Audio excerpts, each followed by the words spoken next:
Good afternoon, ladies and gentlemen, students, staff, and especially our honoured guest, Professor Jonathan Glover of King's College, members of the Senate, members of the Academic Freedom Committee, and its chair, Mr. Jacques Rousseau, who will introduce the speaker in a few minutes. On behalf of the University of Cape Town, I welcome you all to this year's TB Davie Memorial Lecture. It's an important fixture in our calendar. It reaffirms the value that we place on academic freedom and on freedom of expression. And I would like to take a few minutes to remind you just a little bit about the history of the TB Davie Lecture, but also to ask the question, 19 years post-1994, post-democracy, is it still important, is it still relevant that we should be having such a academic freedom lecture? Thomas Benjamin Davy was the UCT Vice-Chancellor between 1948 until his death in 1955, and he defended the principles of academic freedom fearlessly in the face of the new nationalist government interventions from the time that he became Vice-Chancellor in 1948. It was both academic freedom and university autonomy that he was concerned about, not exactly the same things, and he understood academic freedom in terms of a set of axioms that he became famous for, in a way, that the university should have the right to determine who they shall teach, what they shall teach, who shall teach, and how it should be taught, without regard to any criteria other than academic merit and the autonomy of the university to decide those things. Just a year later, in 1957, a couple of years later, an Associate Justice of the U.S. Supreme Court, Felix Frankfurter, cited these 4 points in establishing what he believed should be the criteria for academic freedom in the United States, and became a set of criteria that were used in court cases and in jurisprudential precedent there. These 4 dicta of academic freedom are frequently quoted, and just very recently were quoted by Advocate Jeremy Gauntlet, Member of Council, present in the audience, in a public lecture at the University of Johannesburg, detailing how the newly enacted Higher Education and Training Laws Amendment Act, passed in December of 2012 here in South Africa, were violating our constitutional rights and the foundations of academic freedom by removing the safeguards to the autonomy of higher education institutions. The first TB Davie lecture was held in 1959, the year that the Nationalist Party enacted the so-called Extension of Universities Act, which entrenched apartheid in higher education institutions, of course, by closing them to people from other race groups. UCT up to that point had been able to admit students of all races, but after 1959 was prevented from doing so except in exceptional circumstances when the minister had to give a permit for individual students to study here. The former Chief Justice of and UCT Chancellor, Albert van der Sant St. Livers, delivered the first lecture, the first TB Davie lecture, describing the stand taken by Professor Davie. And other well-known lecturers since then who have delivered this lecture are, in 1961, the intellectual activist and struggle icon Z.K. Matthews, who delivered a lecture titled African Awakening and the Universities. In 1983, Helen Joseph spoke with the title The Doors of Learning and Culture Shall Be Open, from the Freedom Charter. In 1986, Professor Jerry Cavadia, well known for his work in HIV and AIDS and public health, spoke on the topic From Ivory Tower to a People's University. In 1990, ANC stalwart Walter Sisulu delivered the 30th TB Davie Memorial Lecture entitled The Road to Liberation. In 1999, the Nobel-winning Nigerian writer Wole Soyinka threw the spotlight on liberation, back on liberation, drawing attention to the plight of the African continent plagued by civil war, in his lecture, Arms and the Arts, the Continent's Unequal Dialogue. And last year, we had, delivering this lecture, the City Press editor, editor-in-chief Ferial Haffajee, who spoke on the topic Creeping Censorship and the Spearing of Freedom, describing the conflict between her paper and the ANC over the reports about the controversial painting Spear of the Nation.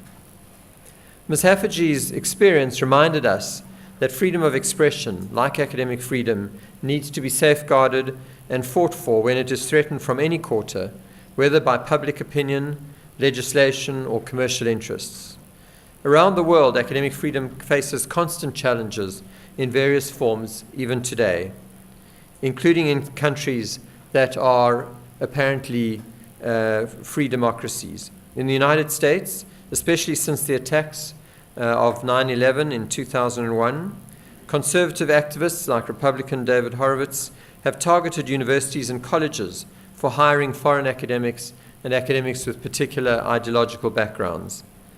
Some state legislatures have even tried to introduce measures to limit the faculty's freedom to criticize government in lectures, or even to display political cartoons.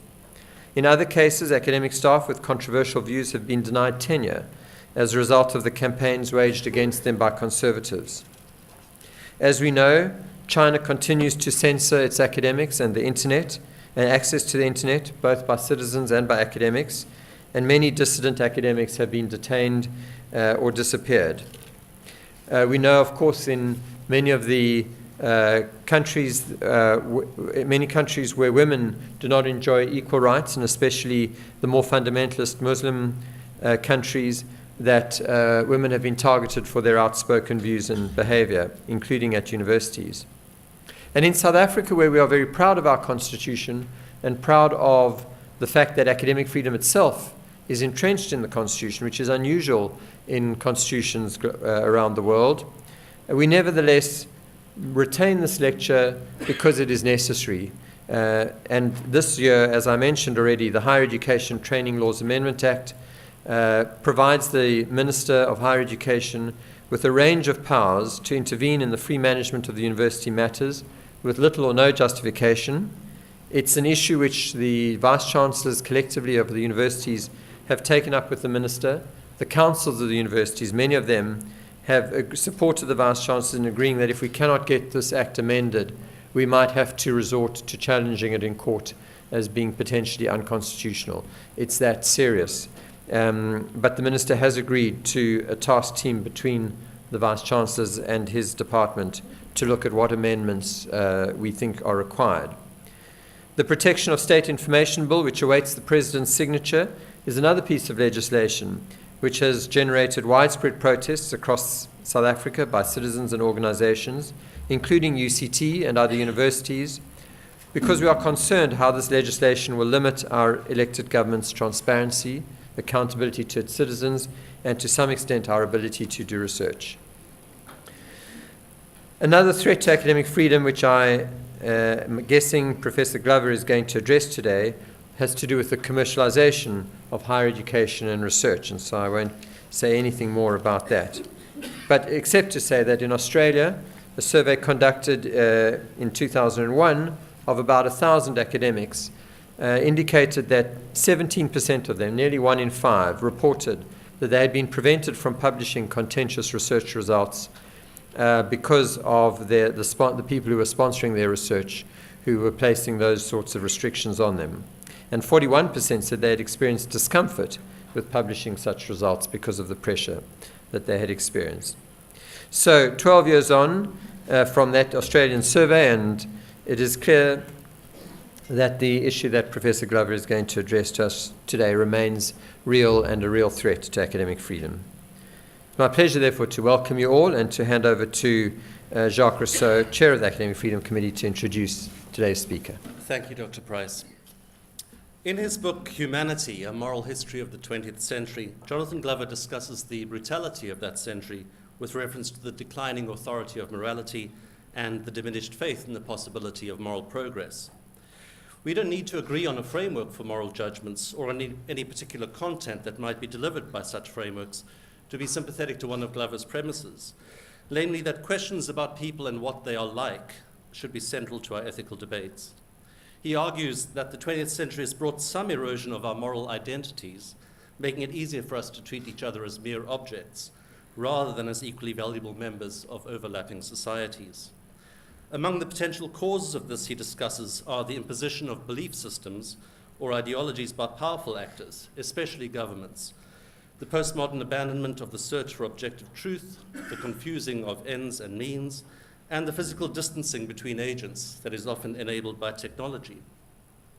A suggestion that he offers for resisting this erosion is for us to develop on focusing a vision beyond the given, the surface impression, or the merely pragmatic. We should cherish our imaginative awareness and foster the democratic habits of tolerance, persuasion, and compromise. Crucially, Glover argues, we should develop our abilities to resist dogmatism and to accept complexity and ambiguity. These forms of engagement are perhaps becoming increasingly rare, but the place where they are traditionally exercised is at the university.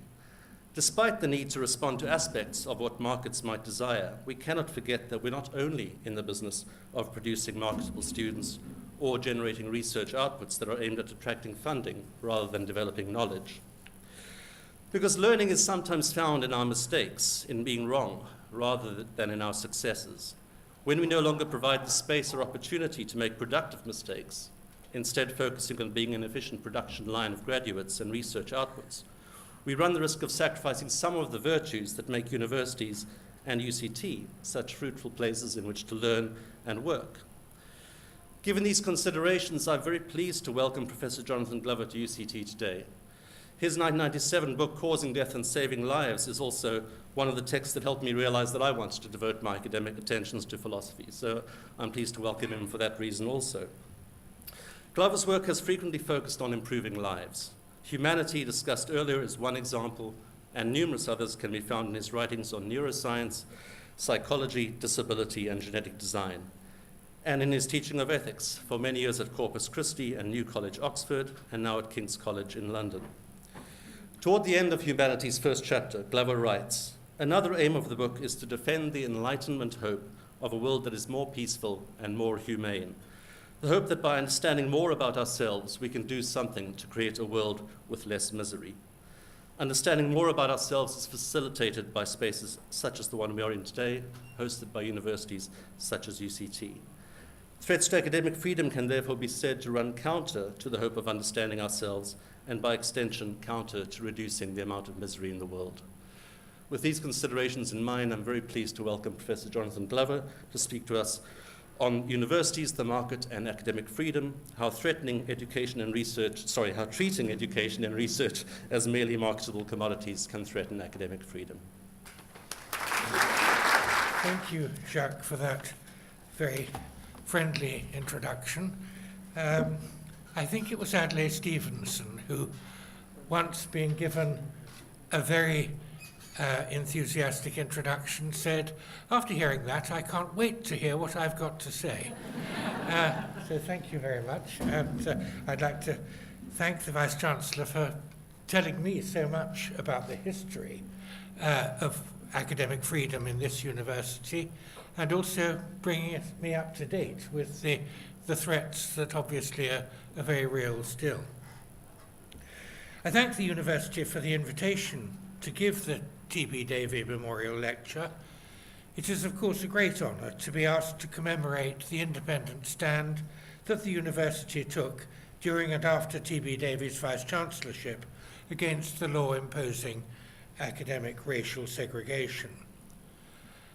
I feel a bit different because the topic I'm talking about today, which is indeed the threats posed by the commercial marketing approach applied to education, are so obviously much less dramatic than the threats that TB Davie faced, and they don't call for heroism at all, really, or certainly not in the scale that TB Davie had to show, and TB Davie and his generation in the university.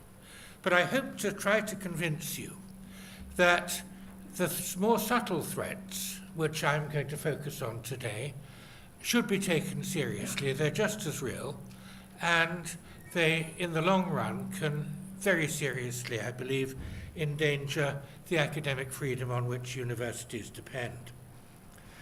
I'm going to follow TB Davie in I'm partly going to follow him in taking the list that the Vice-Chancellor gave about which were all to do with teaching, who should teach, who should be taught, choices only to be made on academic grounds. I want to add to that research.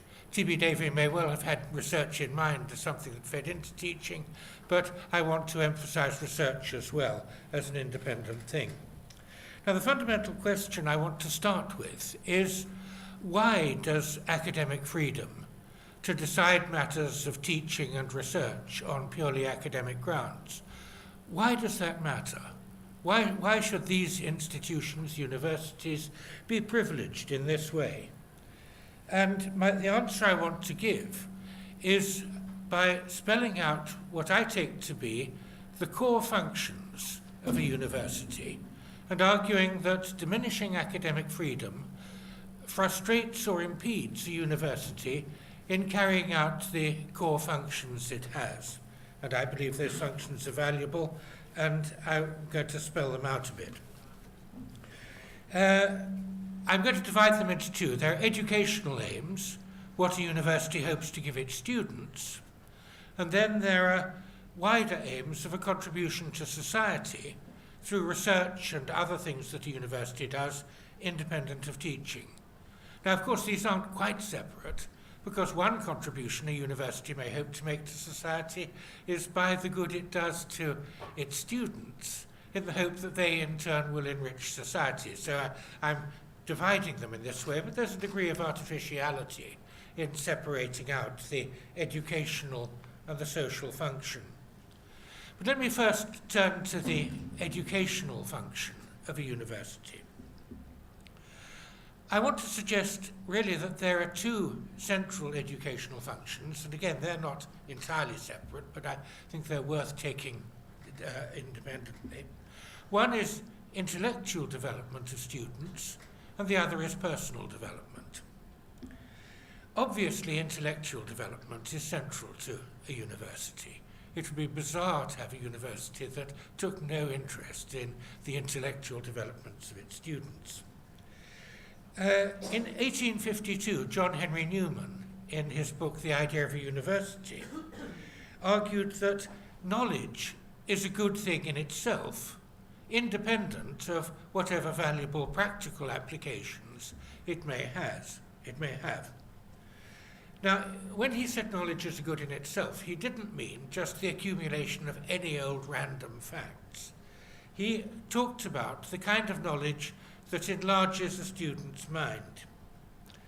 And so he argued that things that open up students to new experiences, new thoughts, may even be disorienting. These are of great value and importance. And the second thing he said about knowledge was that a university should aim, you can never achieve this aim, but it should at least aim for universal knowledge. In order to create a community in which students, mixing with other people doing other subjects, while they never become masters of those other subjects, are aware of the bigger picture.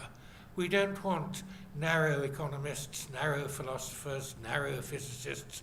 We want people who have at least some conception of where their subject, where the questions they ask, fit in with other subjects and with the questions of broader interest to the human race at large. And I believe that that picture of knowledge sometimes pursued for its own sake, independent of any utilitarian purpose, and to try to, as it were, at least sketch out a picture of human knowledge in the round, not just in some narrow field of it, I think that's still central as the intellectual function of university teaching. But I mentioned that there's also personal development, which isn't quite separate. These intellectual things that a university does can have a very striking impact on individuals' personal development when they come. I want to mention a thing which Bertrand Russell talks about in his autobiography. When he went to Cambridge University, he afterwards described an experience. What he wrote was this: "The one habit of thought of real value that I acquired there was intellectual honesty. This virtue certainly existed not only among my friends, but among my teachers. Once, during a lecture on hydrostatics, one of the young men interrupted to say, "Have you not forgotten the centrifugal forces on the lid?" The lecturer gasped and then said, "I've been doing this example that way for 20 years, but you are right." And Russell, later, when he was at Trinity College as an undergraduate and as a teacher, later, sadly, Trinity College during the First World War, with respect to Bertrand Russell, betrayed one of the ideals of academic freedom. Bertrand Russell was in prison for his activities of protesting against the war. And Trinity the Council of Trinity took away his lecturership. And Bertrand Russell, writing in his autobiography, said that it had been a blow to him that even at Cambridge, intellectual honesty had its limitations. But that until then, because of the intellectual honesty, he said, Cambridge was the only place on earth that I could regard as home. I want to mention one other.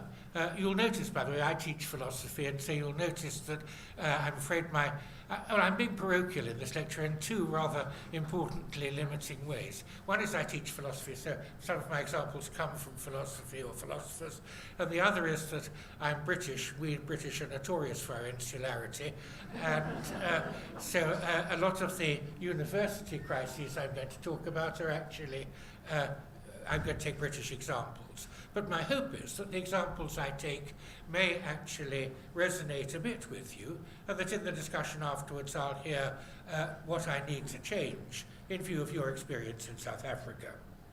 But the other example I want to give, it is a philosophical example again, I'm afraid, of the impact of someone on someone by her teachers in philosophy. The psychotherapist Margaret Cohen wrote an autobiographical book about her career, and she described the effect on her of philosophy teaching at its best. She says, "Quite by luck, I went to University College London to read philosophy in the early 1960s. Here I was taught by Stuart Hampshire, Richard Volheim, and Bernard Williams, later by Hideo Ishiguro, Miles Byrne-Yeats and Jerry Cohen. Such different people, but all with something in common, their love of ideas. I was astonished at the intellectual freedom that seemed to abound here. No longer an assumption that there were some things you must necessarily think, things that were absolutely right or wrong. Our luck was to be taught by people who seemed to take any and every idea seriously, to follow it through and see where it went. Now, of course, that's her intellectual development, but I think it did have a profound personal impact. I don't think you can fall in love with academic and intellectual freedom without it being a personal matter too. And indeed, a lot of the teaching that goes on in universities, I mean, I very much doubt whether becoming really interested in neuroscience has absolutely no impact on the way you see yourself or other people. And I think that to read Tolstoy or Shakespeare is to make them part of yourself in a really important way. In fact, I doubt if it would be worth having them as academic subjects if they didn't have this kind of personal and emotional impact on somebody's development. Now, I'm in danger of sounding like a TV commercial for academic education. I should let slip the thought that I am aware that not all teaching is as brilliant as what Margaret Cohen found. I am aware that all us academics are capable of being boring or narrow or not living up to Newman's ideals in other ways. But nonetheless, I think this is an ideal that people strive for, and it's an ideal worth preserving.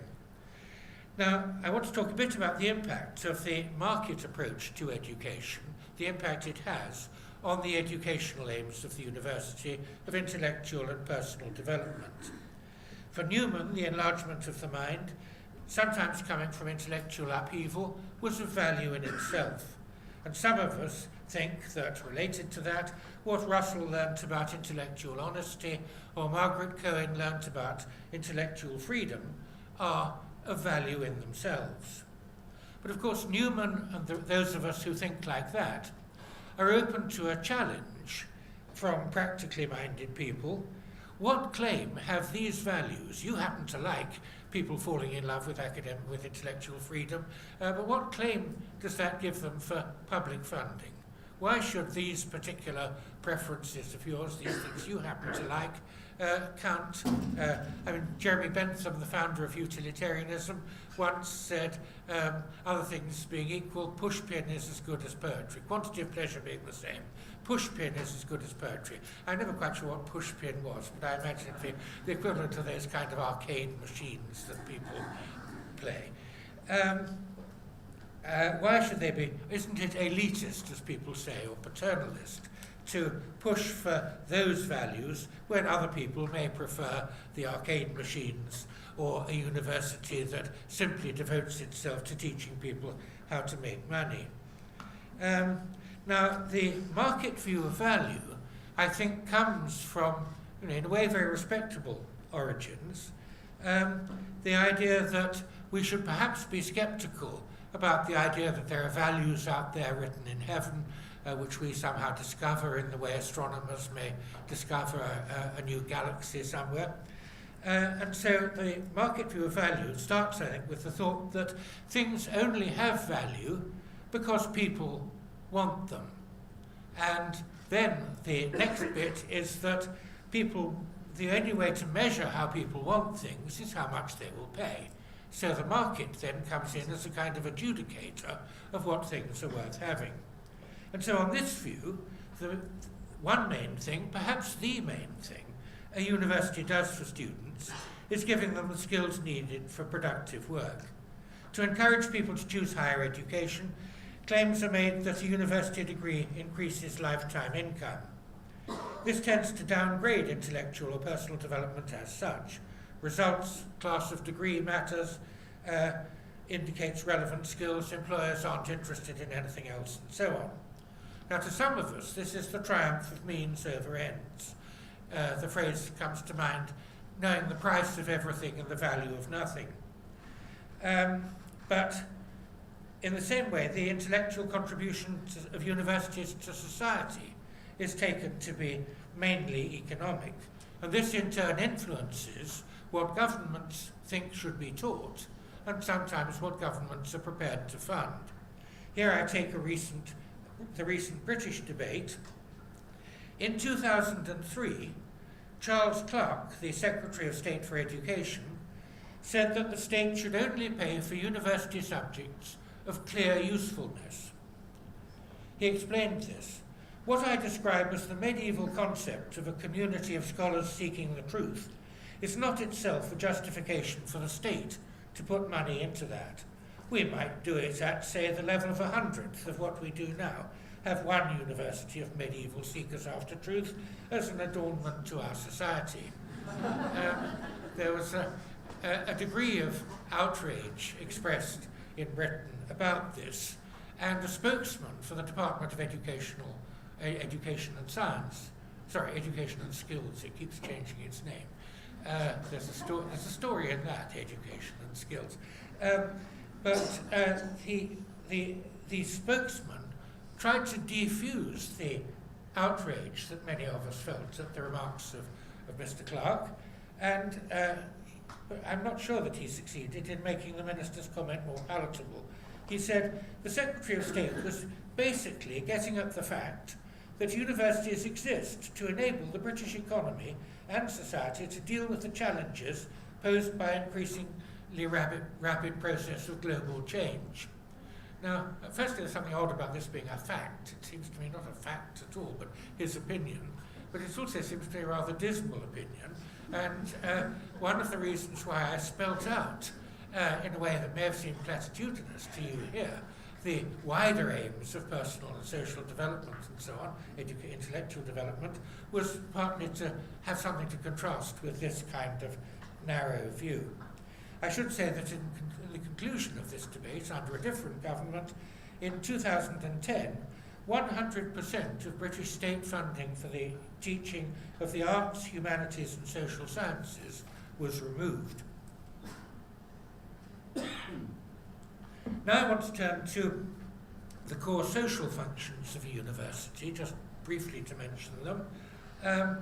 Obviously, I mean, I don't want to deny, of course I'm glad that universities train people to get jobs, but it's very important. People to get jobs goes without saying. I'm also glad that the university makes economic, medical, technological contributions to society, which really are of absolutely direct benefit. But what I want to talk about is some of the wider contributions, because in a market-oriented society, it's pretty uncontroversial that the medical, technological, industrial benefits are real. I want to say, let's not overlook the others. And what are the other contributions that a university hopes to make to society? One is increasing, preserving, and transmitting knowledge, not necessarily just immediately applying knowledge. Universities aren't the only institutions that do research, for instance. Many corporations carry out huge research programs, but universities, with the focus on the public good, can often carry out research programs that defence contractors or pharmaceutical companies say would not find worth their while to do. It's not only creating new knowledge, it's also preserving and transmitting knowledge to future generations. Universities support museums, libraries and so on, but most important of all, by what they pass on in their teaching, they transmit knowledge of an immediate practical kind, an immediate set of intellectual skills, which mean that future generations don't just inherit museums, but actually inherit living cultural and intellectual traditions passed on from generation to generation. They also help to raise the level of public awareness and discussion. They also help to sustain free inquiry, independent of censorship, and the value of objectivity in trying to understand things. Universities also stand for certain values in the public good. Medical education isn't just scientific, it also includes things like medical ethics and law. Universities shouldn't discriminate on the basis of ethnicity, gender, religious belief, or sexual orientation. They shouldn't invest their capital in companies that use sweated labour, in tobacco companies or the arms trade. University research should not be on weapons or methods of torture. Now, I know there are borderline cases here, and we can discuss exactly what the boundaries are, but I hope that some of you, at least, I hope many of you, will share the idea that universities also stand, as well as for their educational function, for some idea of the public good, some idea that that in deciding what research a university carries out, the public good should be an important part of it. Now, turning to research, the impact of the market model. I'm going to talk particularly about the managerialism and the competition for public funding, which tends to be part of the market model.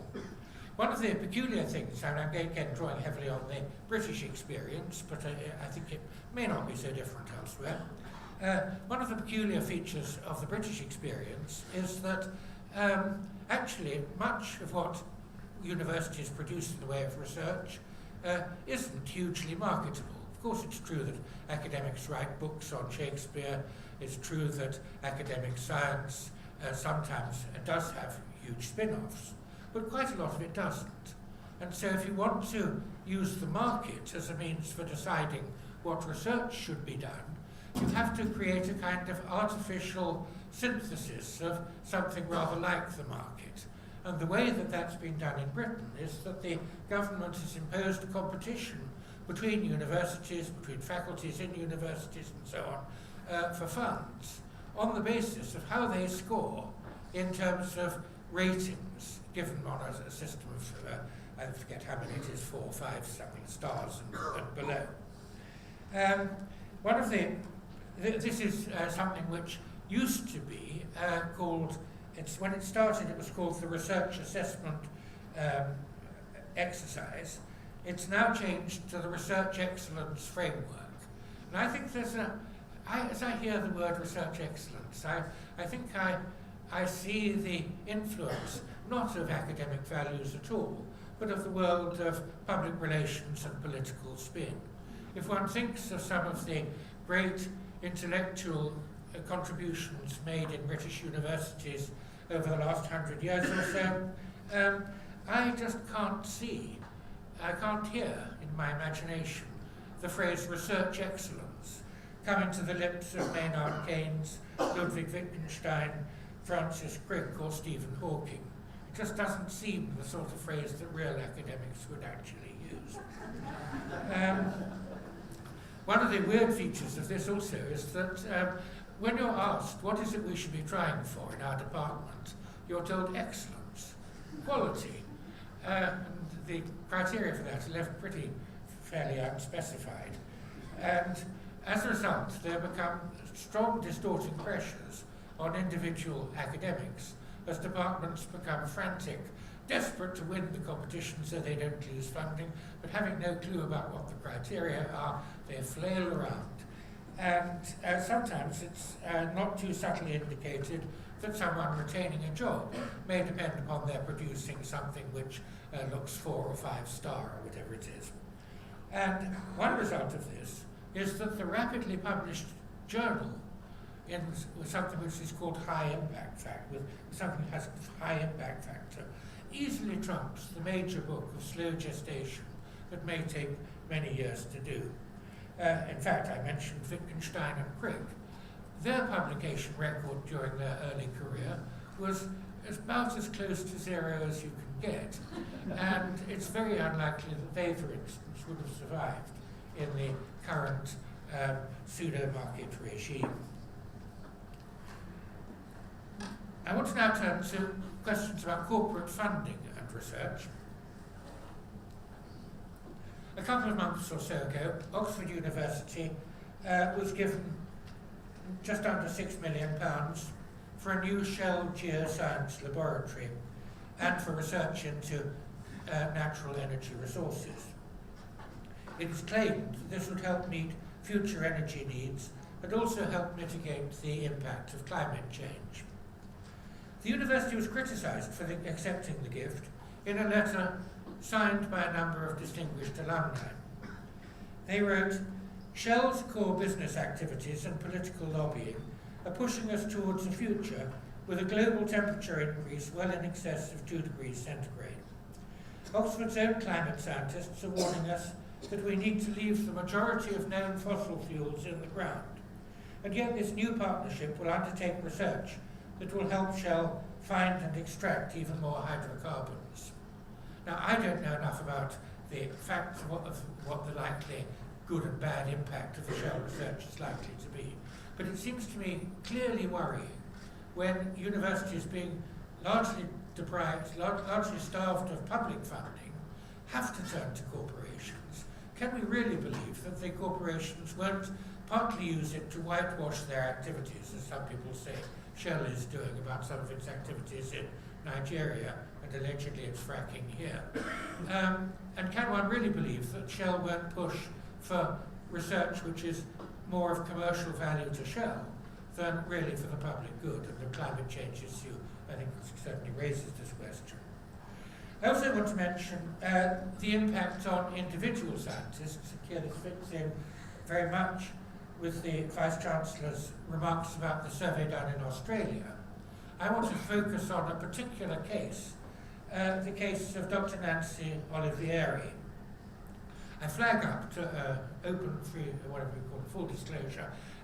I know and admire Dr. Olivieri. After the scandal I'm just about to describe, she came to do our course, our MA course in medical ethics at Lord King's College, and she made fantastic, she's an extraordinarily impressive person, and I felt that I was teaching medical ethics, with her coming back from fighting a great battle on behalf of medical ethics. I felt like an armchair strategist being confronted to my own embarrassment with a frontline soldier just back from the heat of battle, and she taught me, of course, much more than I taught her. But I flagged this up just to say, you know, you could look out for a bias. She's somebody I know, respect, and like. However, I think the facts pretty well speak for themselves. Nancy Olivieri worked at the University of Toronto and at the Hospital for Sick Children.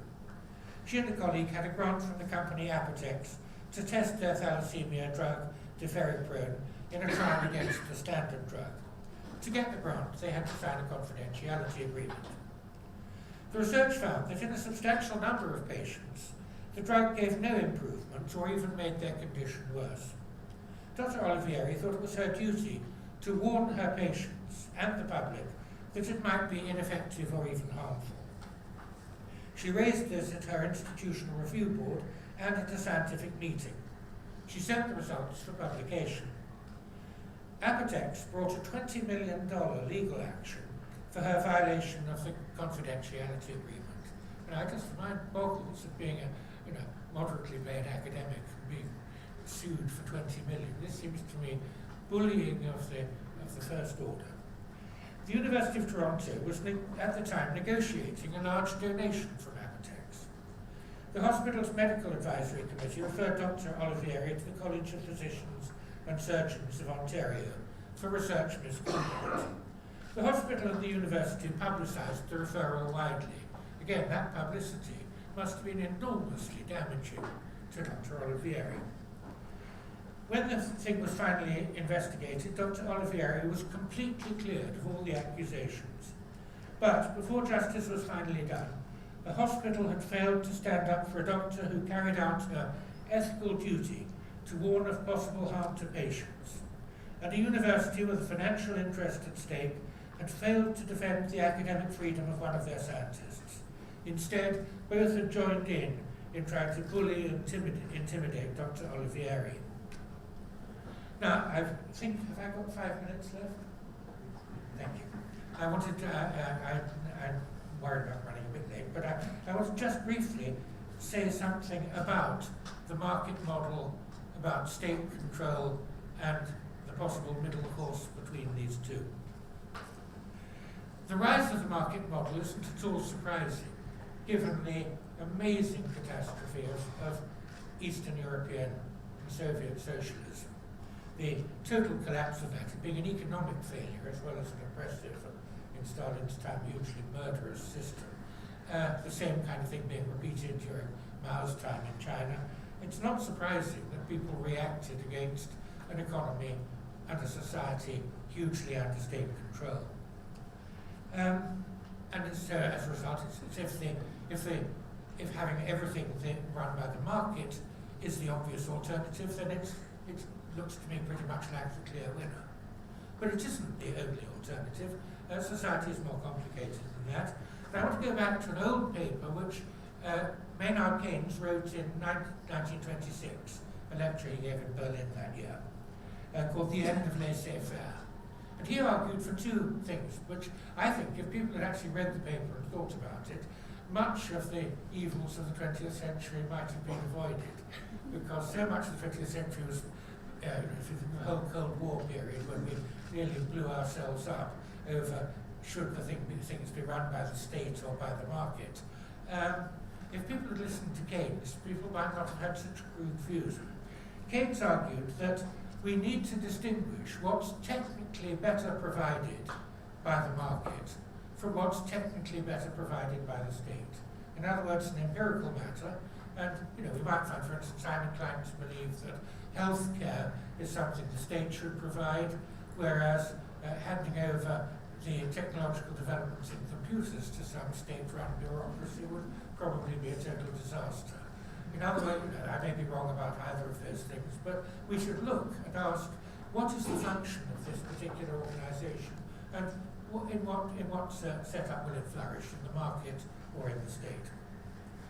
But he also argued not only that we have to choose on grounds of results, what works, what doesn't work, but he also argued for there being a third thing, autonomous bodies within the state, which are neither under state control nor under the total influence of the market. What he said was, I suggest that progress lies in the growth and recognition of semi-autonomous bodies within the state, bodies whose criterion of action within their own field is solely the public good as they understand it, and from whose deliberations motives of private advantage are excluded. Bodies which in the ordinary course of affairs are mainly autonomous within their prescribed limitations, but are subject in the last resort to the sovereignty of the democracy expressed through Parliament. Keynes's first example of such a body was a university, but others today might include the legal system, professional bodies, research councils, public broadcasting corporations, and others.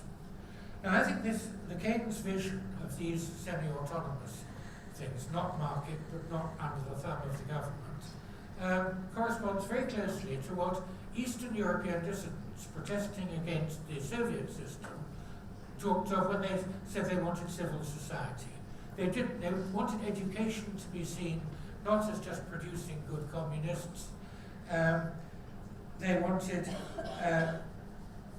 scientists having freedom to publish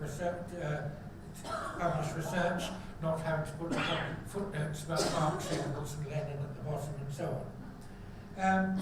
They had the idea of a more general idea of the public good. Now, of course, we defending our universities in relatively free societies, should not exaggerate the comparison with communist society. I remember going to Poland in the communist period, and the secret police were visible, and everybody had their letters open before they I must say, I have some worries about the emails these days in our society. We shouldn't exaggerate. We don't have to be heroes to stand up for the independence of universities and academic freedom in the way that, say, TB Davy had to in the past, or in the way people in the Soviet system had to. But nonetheless, some people, Nancy Olivieri, for instance, have had to show considerable courage in standing up to market forces. But although we shouldn't exaggerate the similarities with dissidents in Eastern Europe, the vision they had of a society with a plurality of institutions, guided by the public good, interpreted in terms of a plurality of values, is relevant to us. The threat to this vision and to the academic freedom bound up with it is less brutal and more subtle, but the vision, I think, is still worth articulating and defending. Thank you.